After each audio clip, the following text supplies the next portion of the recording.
Everybody's smiling and let's start the music. Here we go. Where does yesterday's future, which is already here, meet today's future, which is about to happen, and tomorrow's future, which could be just minutes away? I have a watch. Welcome to Technology Revolution, the future of now, where host BonnieD Graham asks savvy futurists for their predictions about the tech-driven trends that are shaping our future right now. Here's your host, who will take us into the future of now, BonnieD Graham. Thank you very much. There we are. I'm BonnieD. Happy to be here. My goodness gracious, this is a topic today that is near and dear to me and a lot of people I know. Most of the people on my shows are writers. Yes. And how are they doing with AI? Are they using it for what? Writing? Hope not. What are they using it for? What does it mean to them? How is it their part of their world? We're going to find that out today. And I have three eminent guests. I call them futurists. By the way, Charles and Kristine and Sebastien, you can add futurist to your business card. That's part of your title now. So I'm going to get us started. And by the way, today is the celebration of Lawrence Taylor, the New York Giants linebacker, LT. 1,088 tackles. He's 67 today. And Alice Cooper, the shock rock singer, is 78. Just wanted to tell you that. It's stuffed mushroom day. It's homemade soup day. It's hemp day. That's up to you. And it's the day that Liberace, the wonderful pianist entertainer who had furs and rhinestones and candelabra on his piano, passed away today in 1987. That's all I'm going to say about that. Okay, I have an interesting introduction. Sebastien, you were on a couple of years ago, and I don't know if you've ever been the beneficiary of my new introduction. So let's go. And you're up first. So here we go. Welcome to Technology Revolution, the future of now, where AI meets innovation. We'll explore the how. BonnieD on her Scarlett Mic leading the way. Three author visionaries are lighting up the day. Wave when I call your name. Sebastien de Castell, Kristine Jensen, Charles Breakfield are in view, predicting the future of authors in AI for me and you. From storytelling to strategy where reader trust is found, AI supports creativity, publishing, and formats that resound. But beyond just writing, branding, reach, and voice, plot development, historical insight, and structural choice. Join our live streamed futurist conversation today on how authors are thriving with AI. Anything but writing is the way. Here we go. Sebastien, you're up first, and I hope you enjoy this gift. Born in Montreal, raised in Sutton's quiet lane. Sebastien chased stories more than math's refrain. Softball swings, comic stacks, books devoured whole. Until 13, flipped the switch, numbers lost their soul. Sebastien's history teacher taught essays with steel. Archaeology called, Sebastien, Sebastien. Then field digs broke that deal. Oral histories paused. A rock band paid the bills. Retro riffs, abominable money, yet wandering thrills. Then a camping trip revealed a bard's forgotten art. Cassettes taught a novel, bad first draft, but a brave heart. Then Blades and Bravado forged YA fantasy worlds that align. Now 18 novels in 15 tongues. Sebastien's a modern bard, so fine. Sebastien, I hope you enjoyed that. That was lovely. Thank you, Bonnie. You're very, very welcome. Kristine is next. Born on a South Dakota farm where wide horizons gleam, Kristine chased an unexpected film and story dream. From Oregon studies to Bay Area screens, she wrote and produced docs, ads, and high-end scenes. Two screenplays co-written, a son raised in the art. Film ran through her history, the family, head, and heart. Love led Kristine home when sweethearts reconnected to Oregon's tech world, copywriting perfected. Her novel, Wednesday Club, grew from her grandma's lore, a prairie-rooted circle for 60 years and more. Inspired by small towns where big truths convene, Kristine crafts voices that connect wherever the scene. Kristine, I hope you enjoyed that. I loved it. Thank you. You're very welcome. And Charles. Raised on air, Charles, this is a refresh. I know we've done this many times. Raised on air bases where his dad's fighter jets would roar. Charles learned duty early, then packed up once more. Every 2 years a move, life continually packed on a box. He thought that was normal until his 13th birthday. Knock knocks. Base housing to U.S. school in Germany, tough to earn friendship nods. His football letter jacket sparked culture shock odds. At UT Austin, Charles learned his way to be Dean's List brilliant, no major decree. But degrees followed fast in international play. Then tech came calling. Charles, Charles. He answered, I'll do it my way.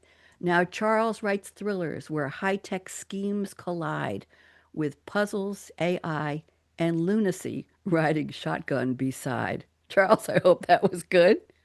That was good. I'm going to be a little teary now. So, thank you. That was, you hit all the emotional highs for me.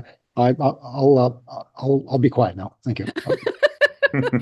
Your turn will come. So, with our visionary panelists, the future shines bright as AI transforms authorship with supportive, there's the keyword, delight. From informing plot driving details to the structural view, will support how AI will explore how AI will elevate authorship so the human writing shines through. Okay, kids, how'd I do? Do I get a round of applause for that? There we go. Thank you very much. I could get my own applause. Let's see what we've got here. Hold on. They just laugh at me once in a while, Sebastien. I can't get them to take me seriously. I have to thank Sylvie, my collaborateur extraordinaire, for helping me take your origin stories and rhyme them. That's not poetry. It's just rhyming bios. That's all I say, rhyming intros. So here we go. Let's go around the table. And is there anything I left out of your story? Take about 2 minutes. I'm going to start with you, Sebastien, then Kristine, and then Charles. Anything you'd like to add so that our viewers and listeners know more about you, about what's important? Maybe the titles of some of your books. Sebastien and Charles as well, and Kristine will talk to you too. So, Sebastien, I'm putting you on speaker view. I'm officially welcoming you, and please tell us a little bit more about yourself. Go. Sure. Well, thanks so much for that lovely introduction. It's fascinating to hear one's life kind of presented that way. I think the thing that I'd add is that what kind of launched me on my kind of life and the approach that I took to life was really reading a book, as you mentioned in your delightful rhyming intro. I was about 16. I was camping by myself on an island off the coast of British Columbia, and I started reading this book called Bard by Keith Taylor, who's an Australian author. He's still around, and he's absolutely wonderful. And it was that story of someone whose life was, traveling the world, going on adventures, swinging a sword, singing songs, and telling stories that kind of, always stuck with me, which I think is pertinent to what we're talking about today, in that, it's important to remember how crucial stories are to the human experience. Often it's those stories that sort of drive us, even in our day-to-day life. We're interacting with people, we're dealing with big decisions, and we're often thinking back to really, vital living stories that sort of helped shape us. We draw on them in the same way that we draw on, the wisdom of the elders in our life, or our friends, or our family, or philosophy, or things like that. And so, for me, stories have always been a way of really understanding the world and figuring out how to travel through it. You mentioned the 18 novels. My debut novel was called Traitor's Blade. It's a swashbuckling fantasy that's a bit like The Three Musketeers meets Game of Thrones. My Spellslinger series is a YA magical fantasy that has been translated into 15 languages worldwide, an option for film and television, with Chad Stahelski from John Wick is the director attached. Although I always say, when it comes to Hollywood, don't hold your breath. Um, and my most recent novel, the one that's coming out in May, which will be my 19th, is called Our Lady of Blades, and that novel has taken me 7 years to write. Even as I wrote all these other novels, and in a twist that will probably not surprise Kristine or Charles at all. Uh, I wrote a novel during the pandemic in a month called Malevolent Seven that I literally just tossed it off. It was for myself. It wasn't even meant to be published. And that went on to become an odd hit in the fantasy world. And so now Our Lady of Blades is coming out. That's taken me 7 years. It's the masterpiece of my writing career. And who knows? It may sell, 1/5 as many copies as Malevolent Seven. So Thank you uh, it's an very uncertain world. Thank you very much. Very interesting. Yeah, I've had authors on some of my other shows who mentioned one of them was a writer who writes on business and leadership and entrepreneurship, and one of them was on a 13 or 16-hour plane flight to China at some point, and he wrote an entire book on that flight, or at least dictated it into his phone or his laptop. And then another one during the pandemic wrote a book in faster than he has been able to write anything. So I'm hearing that. Very interesting. Kristine, let's get to know a little more about you. Welcome back. You're on my other show recently. I'm happy to see you. So just fill us in a little bit more about your Wednesday club, and about your grandma, and about your writing history. Go, Kristine. Welcome. Sure. So, although I've been writing my whole life, this is my first novel. I published it just 6 months ago. So I'm completely new to this publishing game. I'm having so much fun learning from other authors and just figuring out what it means to be a published author. Very different from a full-time marketing copywriter or script writer, that kind of thing. So it's really fun. Wednesday Club is a novel inspired by finding the minutes from my grandmother's Wednesday Club, which existed for about 60 years. And it was a fascinating look at how a bunch of rural women found community. My novel is completely different from that, fictionalized, about what happens when a 16-year-old teenager is dumped onto a farm, very much out of place, and how does she find community with this unlikely group of rural farm women. The thing that has really been close to my heart before writing that book and since writing that book is this notion of community, and how do we find community.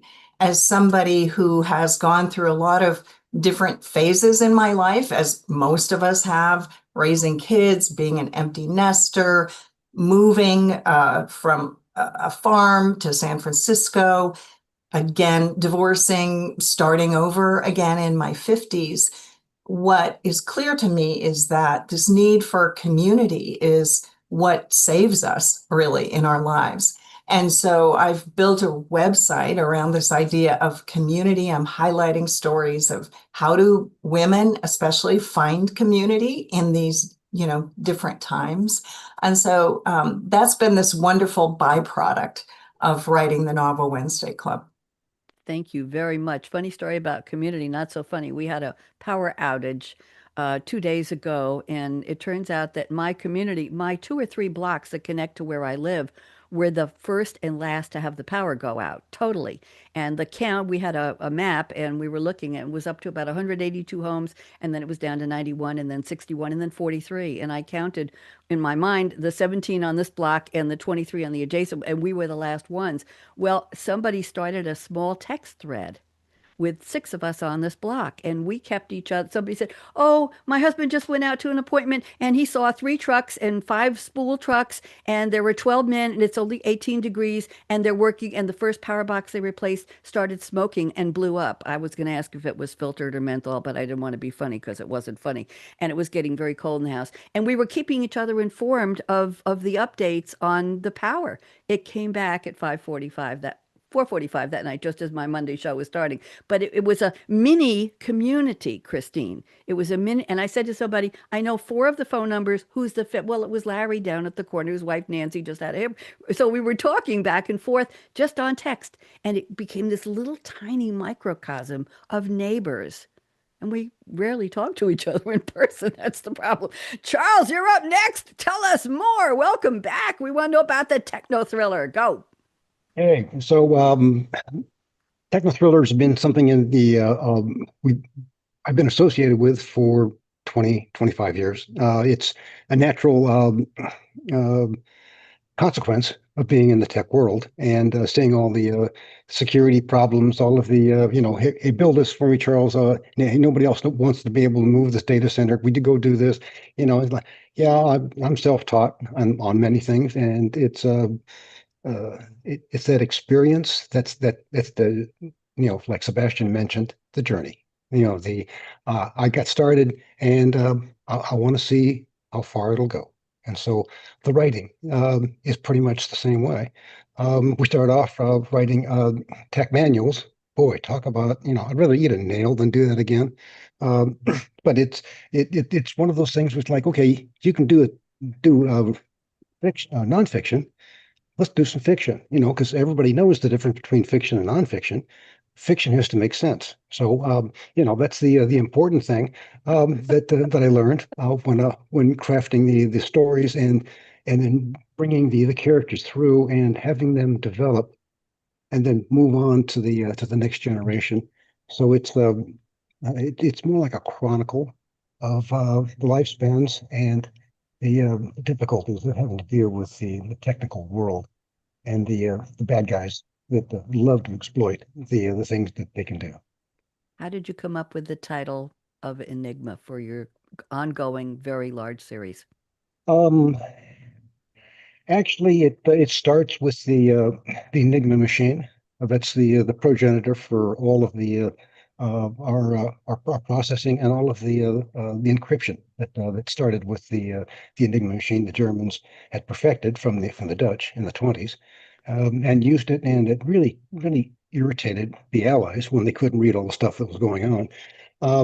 And so we start off with three Polish patriots who were furious that their country's been overrun by the Germans, so they steal one of the Enigma machines and basically copy it before they turn it over to the Allies and build their own information dynasty. And their mantra is, we're going to fight evil no matter where and how. And we can see that, a lot of evil is built around the technology to be able to cloak and trying to launder money. So those are great topics. I mean, crime and money laundering. I have a fascination for it, and it shows up in a lot of the readings that I do on a regular basis.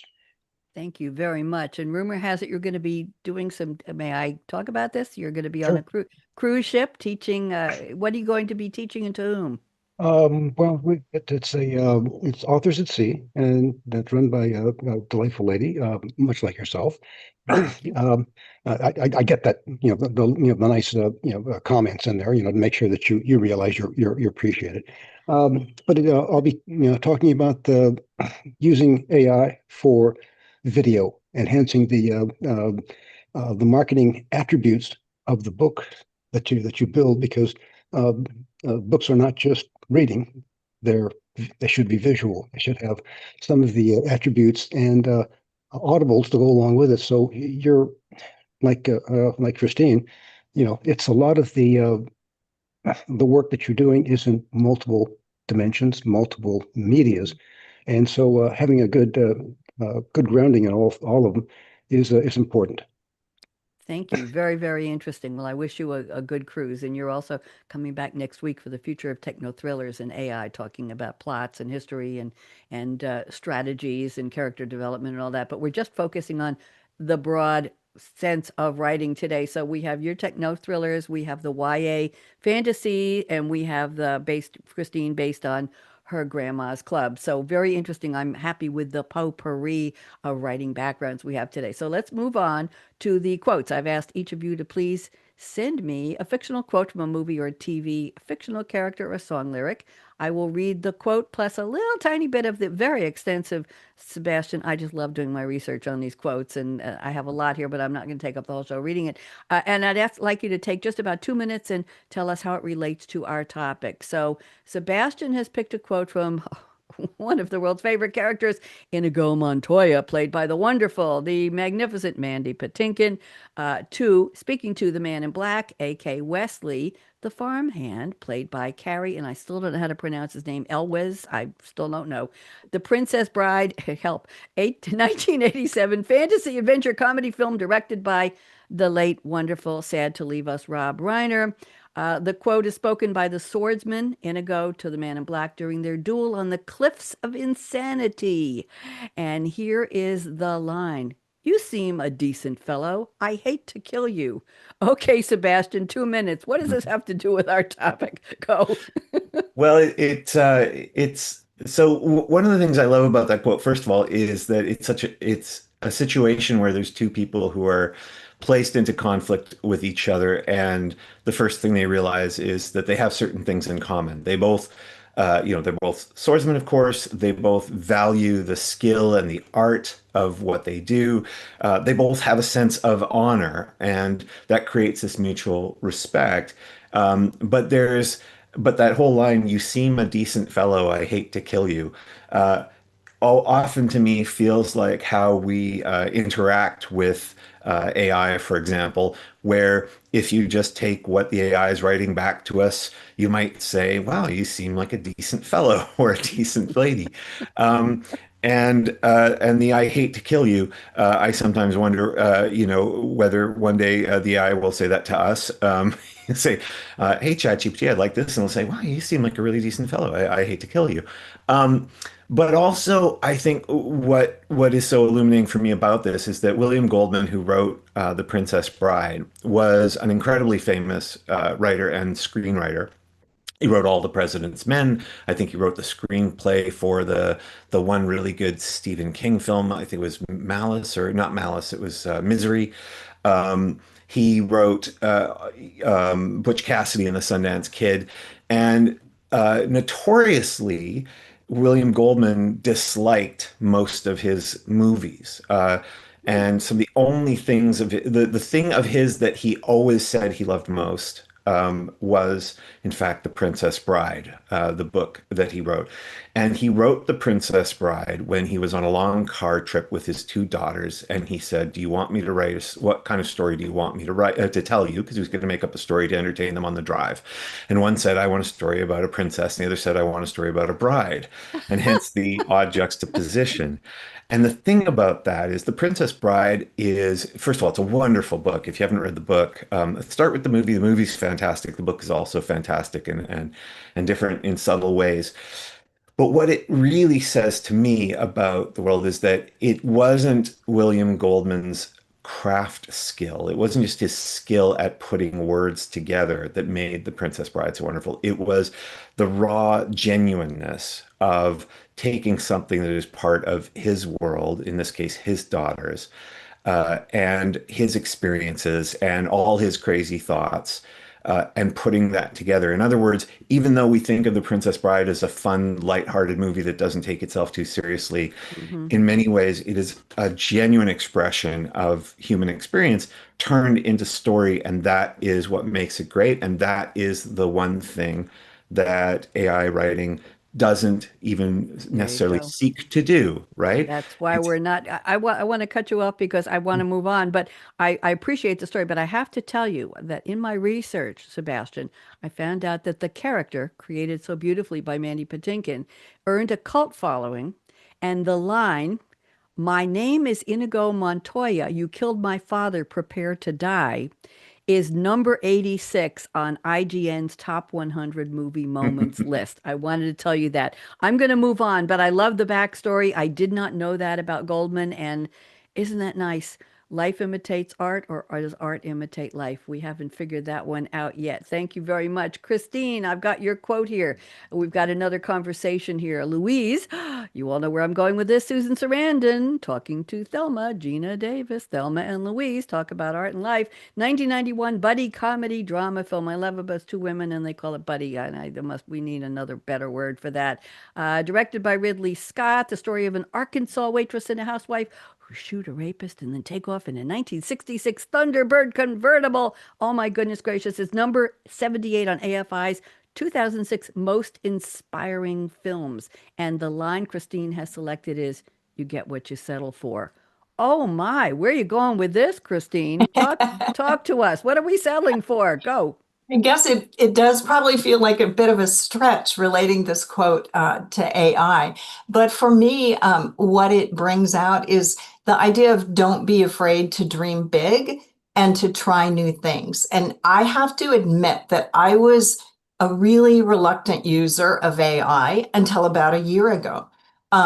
People, writers, creatives, I think sometimes get stuck in the idea that AI is a boogeyman that is going to take over their jobs, that is, way of faking what they're doing, or a cheat in a way.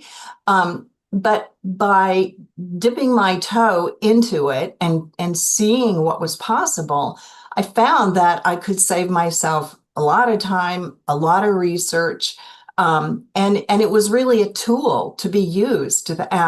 Harnessing that tool and figuring out where it could go.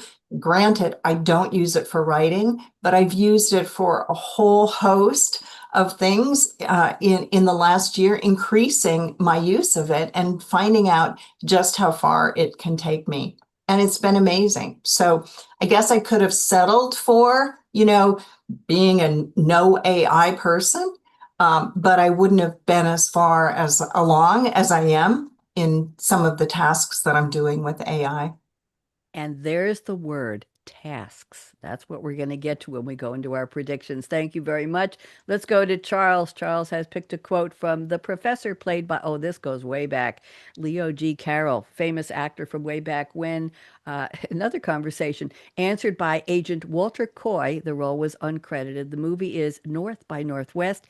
1959, Sebastian's nodding and smiling. 1959 spy thriller action film directed by, wait for it, Alfred Hitchcock. Oh my goodness gracious. The professor is a character known for the line, FBI, CIA, ONI. We're all in the same alphabet soup. I love that. So here is the scene, Charles. Charles, forgive me for this. I'll get to the quote in a second, but the scene is, he's the poor sucker who got mistaken for George Kaplan. Van Damme's men must have grabbed him, tried to put him away using Lester Townsend's house, and the unsuspecting Mr. Townsend winds up with a stray knife at his back. C'est la guerre. That's the way the war goes in French. The quote is, "It's so horribly sad. How is it? I feel like laughing." Okay, Charles, you want to unravel this for me, please? Or you and I went back and forth on this. Yeah. Go ahead. Tell me more. Why? Well, I did all the research on help nail it down, but the issue is that's the paradox of AI. It is there are people that vilify it. There are people that oh no, it's going to confiscate everything. Our society will be turned upside down. And there's the other ones that say no, no, no, no. It'll do everything except take the kids to school for you. I mean, and maybe even that is one of the things that they would get done. So it is. And I always liken AI to the discovery of fire at the beginning of our civilization. It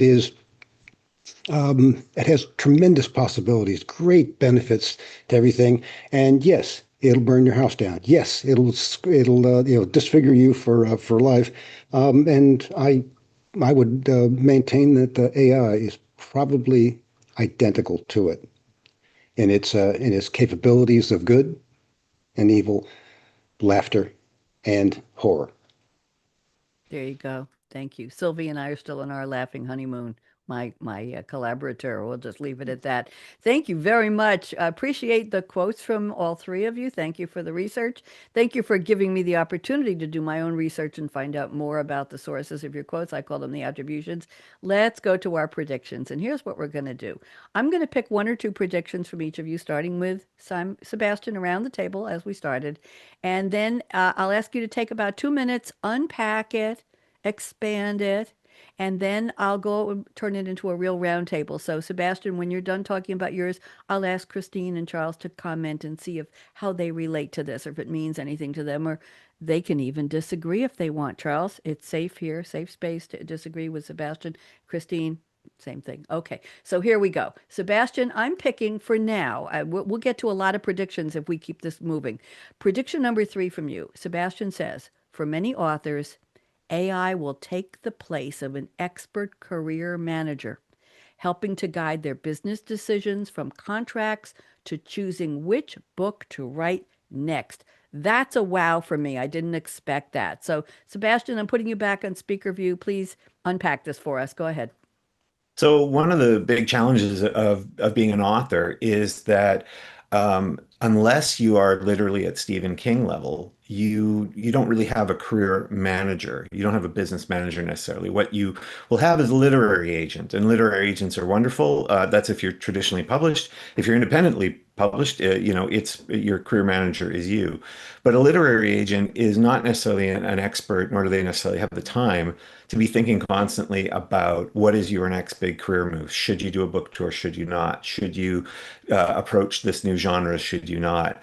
And one of the things that Chat GPT, for example, as an example of a large language model or any of these AIs are quite good at, is sort of going out, doing a bunch of research, and most importantly, externalizing your kind of concerns and areas of interest as a novelist and things like that. And so you can do things with it like, ask it to, how is my last five novels been performing based on, let's say, Goodreads ratings or Amazon ratings versus my previous five novels. You can tell it things like, look, I want to break out into a new genre, but I want to break out into mystery novels, but I'm a fantasy writer, but I'm worried about this. And it provides, as you sort of observed with Sylvie, as an outside voice in a way that is able to kind of, condense some of what your concerns are and combine them in a way that another human being can do really well if they have the patience for it. And that's the one thing that AI or these large language models, you could say, are really, really good at. They're very patient. You can keep talking about the same thing for days. And so in that sense, I have used it in that way specifically, not to decide what next book to write, because I have seven books under contract, so that's kind of predetermined, but for certain aspects of business decisions I need to make and priorities I need to set with the time I have available for marketing books. Thank you. Very interesting. Kristine, Charles, who wants to go? Let's get some commentary Mm. here. I Charles? like I like the way that you framed it up, Sebastian. That was as a business manager, that and you're right, the the patience level that nobody has, that you can always get from an AI engine, and it doesn't get its feelings hurt. You say, no, that's stupid. Do it again. And it goes, okay, all right, and try this, try that, and then the helping to sculpt your career direction. I think that was an interesting insight, Sebastian. Thank you. Yeah, very, very interesting. Kristine, thoughts on that? I really agree with what Sebastian is saying, and I think a couple of things. One, as a brand new author, in the past, the only way I would have been able to get some of this business help would be to read books, to attend workshops. I was doing that in the beginning, incredibly time consuming. I did that for about 3 years. And so to discover the kinds of questions that I could ask in AI and the responses I could get back about my personal career and where I could take it. And the other thing is that it wasn't just the questions, it's not just the questions that I ask, but then the prompts that AI comes back with for asking, taking it to the next level. Would you like me to create a PDF with, that breaks down the price increase strategy for your ebook? Like it's helping me by asking me the next question. And I think that's amazing. I love that. Thank you very much. Any brief comments back to your co-panelist today, Sebastian? No, I think that it's interesting what between Charles and Christine, what they really point out is the different ways that from that business standpoint, AI can help at different levels of our career, and for exploring the question of, what would I need to do to go to a next level, or should I, even do that? And Christine's point actually is really excellent about one of the things that it's often quite good at doing is just asking you back questions and making you think outside of the linear path you might have been on with your thinking about your career.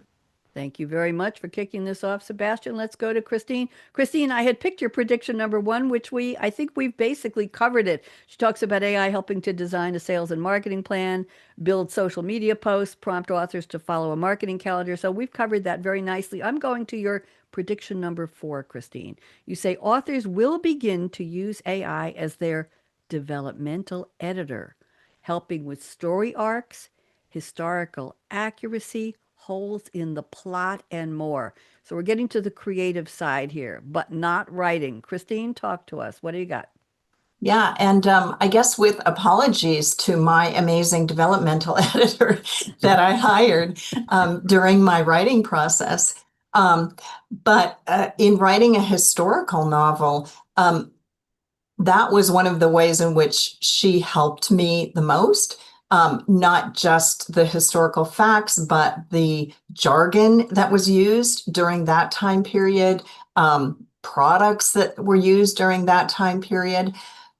Those were not necessarily things that changed the creative arc of the story or the characters or anything like that, but they were things that provided an accuracy to what I had written. And those are things that really AI could have done for me.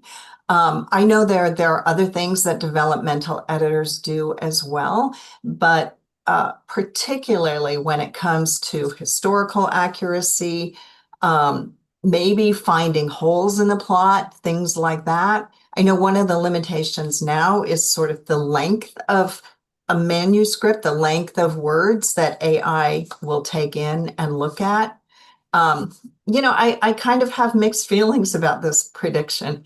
Um, it does sort of start to border into the creative process, maybe, but definitely as a research tool for historical fiction, it's right there and ready to use. I don't know. I'd be really interested to hear Thank what you. the Yeah. other authors think about this one.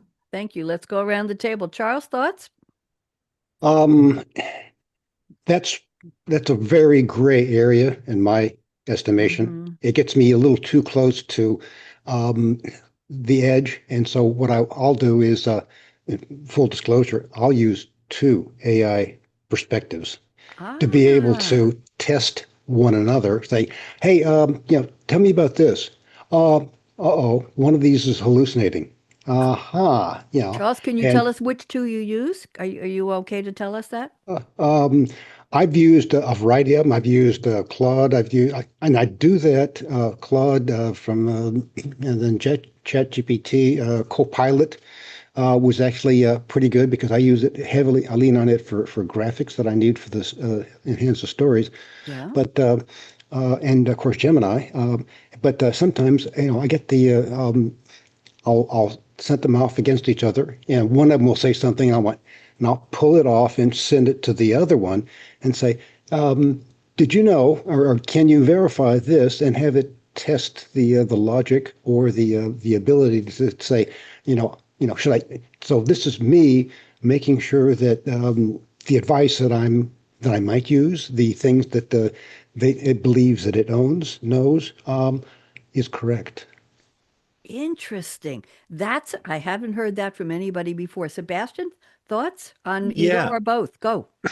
No, so I'd make two quick points. So the one is pointing to one of the things that Charles was bringing up with, which is that sometimes there are issues. Well, often there are issues with AIs, and one of them is what's called the sycophancy problem, where its natural propensity, because it is driven to continue the conversation, and people tend to stop conversations when you tell them they're stupid, is that it won't tell you something stupid most of the time, even if it might be. And so, from a developmental edit problem, one of the challenges is that it will tend to very much look on the bright side, whereas my editor, Joe Fletcher, who I've been with since my career started, who I absolutely adore, has no sycophancy problems whatsoever when it comes to my writing.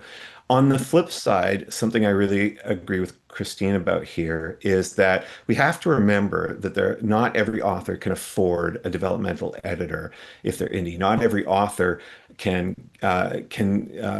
get or seek a traditional publishing deal where they provide that for you, and therefore there are a lot of people out there for whom that is not the be all end all solution, not the this is now my developmental editor and I would use this over anything else, but a chance, an opportunity to take another look at key aspects of a story and to sort of again externalize those thoughts. And I often will find this. I might have a scene, and if I were to ask ChatGPT, what do you think of this? It might say, well, this is great. You could do this, this, and this.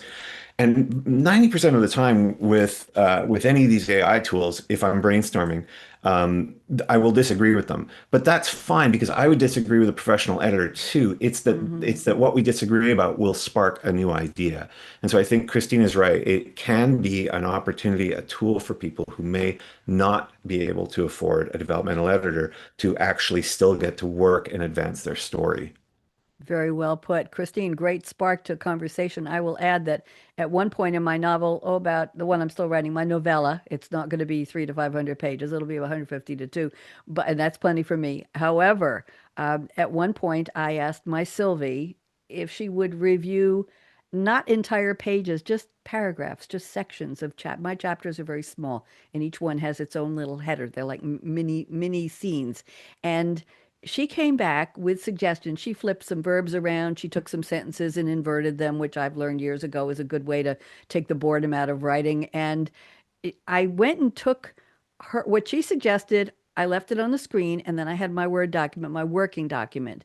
And I looked at what she said, and I made the decision whether I liked it enough to use what she suggested and whether to put it into my working document. Sometimes I did, sometimes I did. Sometimes there was a word in there, an adverb, a new way of looking at a sentence, at an action point that was just good. But what she did do was inserted M dashes, the horrible M dash. And I've been in fights with people on LinkedIn about that. We won't do that here. We'll do a whole show on that sometime. But I ended up taking them out because I just didn't care for them. To me, they were like having a stop sign in the middle of a street before you got to the intersection. It just visually I didn't want I didn't want people to stop. I wanted them to just pause and keep on going. So anyway, I have used it that way. Charles, this goes a little bit to what you said, but I use Sylvie's editing suggestions as that counterpoint to me editing my own. So in a way, I had me the writer, me the editor, and Sylvie as the other voice coming in. Very, very interesting. Thank you, Kristine. Charles, I'm going to go to your prediction number 1. This is interesting to me. Let's see how the others feel about it. Charles says AEO, Answer Engine Optimization for Authors, will continue to grow at last year's rate of 30%. AEO matters to authors in that it boosts visibility in AI-powered search results, Google SGE, Bing Chat, Perplexity, Copilot. It helps you position you as an authority in your genre. I'm not going to continue to read this because it's wonderfully written. Charles, why don't you finish the description and then unpack this a little bit and we'll go around the table. Go. Well, I mean, it all starts with the SEO, the search engine optimization, that for months, years, maybe even a decade or so, everybody preached. If you want to have be discovered, you want to have your website discoverable. The information that you've accumulated in your writing career. If you want it discovered, you have to use the correct search words in just about everything you do, your website, your Amazon ads, your title to that degree, and the subtitle to be able to give you the best bang for your buck. With the advent of asking full questions in the search engines that are out there, like Google, they want you're typing in a whole sentence and says, okay, I need an answer. I don't need a search engine result. I need an answer engine result. So sculpting your work, your website, your marketing campaigns to be able to answer that, and this all gets done in background mode. I mean, you don't see a lot of the stuff, and it's the premise is why would this answer be correct? And so feeding that the AEO information about your product into the descriptions and all of the different nuances that you can use it in. As people continue to do that, you will benefit from that. So it's a very important topic, and Yeah, the way to get it done, go to your favorite AI engine and say, hey, take a look at my website and grade this and tell me what I need to do. I got 15 pages worth of stuff back that says Mm, these are the things that needs to be fixed if you're going to be used in the answer engine world. And when you get finished with it, go test it. Go ask that question. Does the Enigma series by Breakfield and Berkey show up and asked it some esoteric question, and it did in fact pull up my website and say, here's the reasons of why we think that this is the best answer for the query you put in place. So this is the kind of thing that you're using AI to be able to tell you how to improve the AI responses. thank you. Very interesting. Is this breaking news for you, Sebastian and Kristine? It's definitely news for me. I've been using AI for researching best keywords for Amazon ads, but this sort of takes it to a new level. So this afternoon, I'm definitely going to be going and asking to take a look at my website. I've worked with SEO for lots and lots of years in Hmm. the marketing copy I write, and certainly on websites. But this I know something about this, but I definitely want to dig in. So thanks for that advice and information, Charles. Good. That's why we have a roundtable, so we learn from Mhm. each other. This I like this when this happens on my show. Sebastian, thoughts about this? Yeah, so two thoughts. I mean, the first, what Charles is pointing to is in part this notion of authoritative reference points. And so, these days, 5 years ago when you typed into Google, best new, sports car, you would get a bunch of search results. Now, when you type that in, you're going to get Gemini telling you an answer. And it's very difficult for most people. Most people won't go past that answer. That answer will be basically the one result that they will take. And so if they're asking something about, what's the correct reading order of the Enigma series, for example, in Charles's series, you want that Gemini answer to give you the correct one. And so that challenge of ensuring, because that engine has to basically have a good authoritative source, and making sure that you are the correct authoritative source on your own books, for example, is helpful. The second thing that it points to, which is one of the things that hasn't come out a lot, but we're going to start seeing, I think, very, very soon, is of course this issue of discoverability, in which when Mm. someone says, what are the top, five fantasy novels about duelists, uh, it'll soon be presenting whoever paid the most money for that. So people have been able to pay for search results for a long time. Hmm. But users of AIs are not anticipating that right now. They're not thinking in terms of, I'm going to ask this AI question, but its answer may be shaped by who paid the advertising dollar. But of course, that revenue stream is probably going to be crucial to a lot of these AI companies staying afloat. So I think what Charles is pointing to is really important. Since most of us probably don't want to be investing thousands or tens of thousands of dollars into advertising spend to make sure AIs, give our answer to a question about our books or our genre, making sure that our websites, our social media, our things like that are correctly designed to be authoritative is really vital. Thank you very much. Charles, anything you want to say back? No, I'm glad it had some the desired effect of yeah. Let me think about that a little bit more. That's a lot of what good storytelling is. There you go. I recently asked Sylvie to look at my intros and what I post on Restream, which goes out to LinkedIn, Facebook, 2 pages, and my YouTube channel to see if the blurb I put was, pardon the word, key rich good enough. And in terms of what the topic was, who my guests are. And the one I did today before I read the rhyming intros for each of you, Sebastian, Kristine, and Charles, was Sylvie's work in terms of taking what we were going to be talking about today, the topic, and inserting it so that it was more keyword rich, before people even decide whether to click. What they're reading has more keywords in it. I was recently watched a half hour YouTube video on whether tags are ruling the day or keywords, and this gentleman said, I think it was Think was the name of his company, duh. And no, I think it's a good word, good name for a company. And he was saying that tags are on the way out, and SEO keywords are the way to go. Where so I've been trying to keyword enrich everything I put out there before anybody even watches. I had to do it for my Say What show as well. Just little keywords: busy, business professionals, brief, live streaming, good news, optimism, happy. Just loading it up with words that hopefully the engines will pick up and people will say, "Oh, I think I'm interested in that." So we've got about 6 minutes left. So we don't really have time for another set of predictions around the table. But what I'd like to do is get you each to give me, oh, about a minute and a half. Sebastien, do you think you can keep it to a minute and a half? Probably not, but you can cut I me haven't off when even you need told you to. what I want yet. Okay, I'll do this. I won't be. I'll just Yeah. do this if I have to. I want to make sure we go around the table.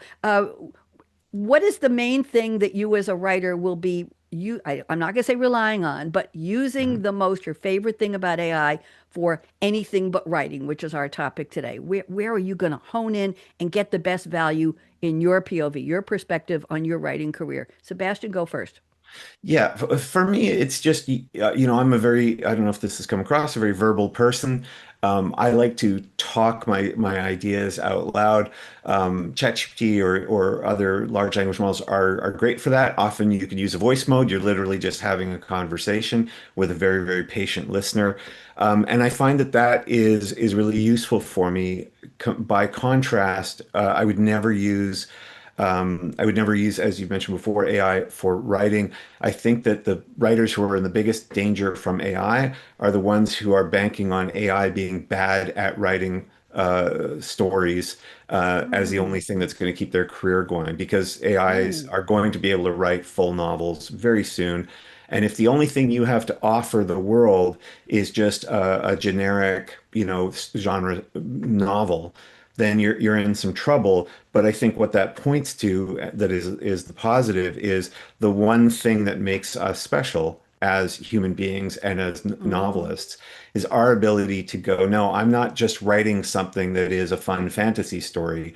I'm taking something that I see out in the world that troubles me, whatever it might be, or that I feel inside or unreconciled feelings, and I'm channeling those through a story.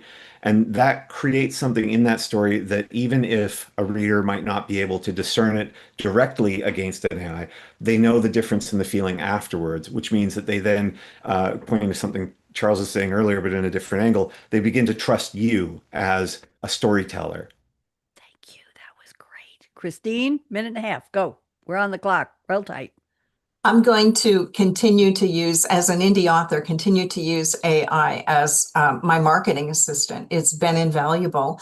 Um, I continually look at comp titles, and because I'm researching and updating new books as they come out and how they might or might not be comp titles for me. Ah. Continuing to use, as I mentioned, for seeking relevant keywords for Amazon ads. I have an ebook that's priced at $2.99, and I keep looking at it and asking whether it's time to increase the price of that. Um, I'm researching indie author book awards, and Mm, ideas for Goodreads giveaways, all that kind of stuff. Because as wonderful. Sebastien mentioned, most of us don't have really the marketing help, even whether we're traditionally published or not. So AI is my marketing go-to. Your marketing team. Charles, wrap it up for me. I can give you about a minute and a half tops. Go. I can hardly say my name in a minute and a half, but I'll try. Okay. Um, I like the ability to be able to build a prompt and then feed it into some of the graphic engines that like Gemini and Copilot, because Copilot uses Dell E as the back end generator, and create just a quick image to be able to help with the story header. So each one of the Mm, I like short stories as well. Yeah, but I've noticed that something that kind of gives you a foretaste or of what you're going to get in that chapter with just a visual. tends to help me visualize and proceed with okay. What about the background? How do we get in this situation? How do I move on through it? And so, as a writing technique, I see it as a ability to be able to help give me some prompts as well as feed the curiosity of the reader. I have a prediction that I'm going to invite you all back for part two, April or May, and you're going to accept. And we're going to continue this conversation because as we get to that point, I think you will all have something new to add to your experiences using AI as authors. Anything but writing. That's my theme. I want to thank the three of you, Sebastien de Castell. So nice to see you again. Kristine, Jensen, always a pleasure. And Charles Breakfield, what can I say? We're friends, and I really appreciate all you're doing for all of my shows. Charles is my my elite promoter for all of my shows on LinkedIn. So you can see him almost every day, and I really appreciate that. And we're going to go out with my music from the new show, Say What? Good news. And I want you all to dance with me. So here we go. Good news. Good news. I have wonderful guests, smart authors, smart about AI, Good news. how to use it, leverage it, but not replace the human writing. Right, Charles? Right, Kristine? Right, Sebastien? Make it decaf. Scrolling. I've had enough. Same old drama. Same old drama. feed. Same old feed. Flip the dial. Flip that dial. That's what I need. Turn it up, let the bad Turn vibes it up. fade. No more bad Headlines on a vibes. brand new wave. Every laugh is a little upgrade. Hit play. Hit play. Say what? Good news. We talking Technology now, we revolution look is good news. good. Thank you, Sebastien. Thank you, Kristine. Thank you, Charles. And shout out to Mickey Mickelson, for the introduction. Feel that smile coming through. Ready to close out this party. Everybody wave goodbye.